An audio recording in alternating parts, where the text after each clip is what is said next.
Ragna Kitchen.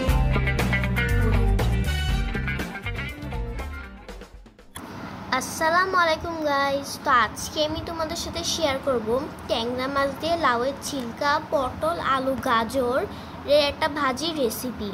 এটার মধ্যে সব রকমের সবজি দেওয়া আছে। আর বেশি দেরি না করে রেসিপিটা শুরু করা যাক। এখানে আমি লাউয়ের ছিলকা, আলু, গাজর, পটল একসাথে কেটে ধুয়ে নিয়েছি। পানি বসিয়ে দিয়েছি আর এটাকে হালকা একটু সিদ্ধ করে নিতে হবে। এটা 10 থেকে 15 মিনিট সিদ্ধ করব। এটা সিদ্ধ হয়ে গেছে, এটা আমি ছেঁকে নিয়েছি।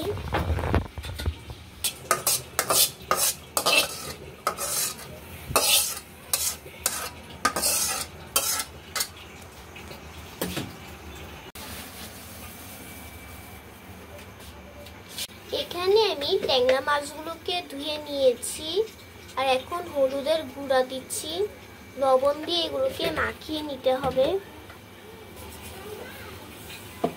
এবার মাখিয়ে নিব।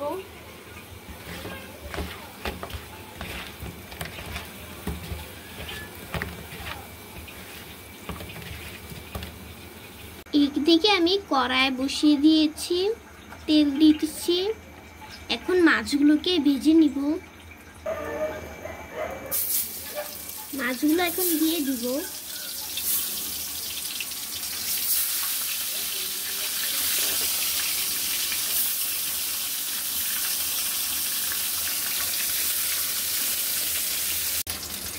মাছগুলো কিন্তু ভাজা হয়ে গেছে, এখন এগুলোকে তুলে নিব।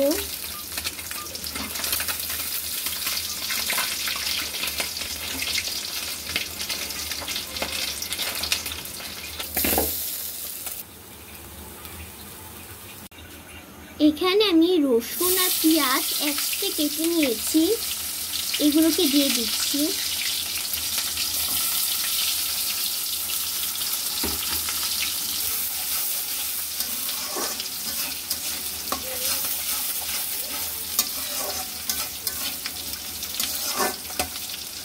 পেঁয়াজ আর রসুন ভাজা হয়ে গেছে, এখন হলুদের গুঁড়া দিচ্ছি।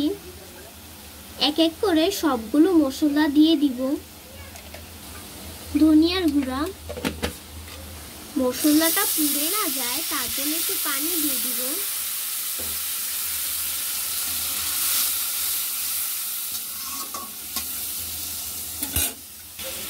মরিচের গুঁড়া, পরিমাণ মতো লবণ। এখন দিব কয়েকটা কাঁচামরিচ,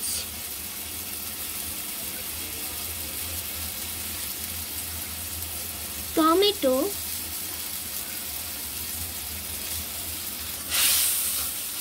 এবার এই সবগুলোকে মিশিয়ে নিব।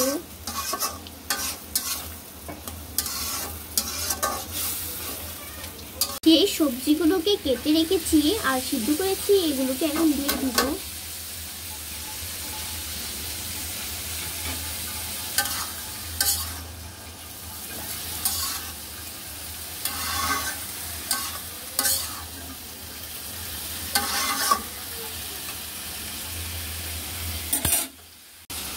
এখন মাছগুলি দিয়ে দিচ্ছি। ধনিয়া পাতা,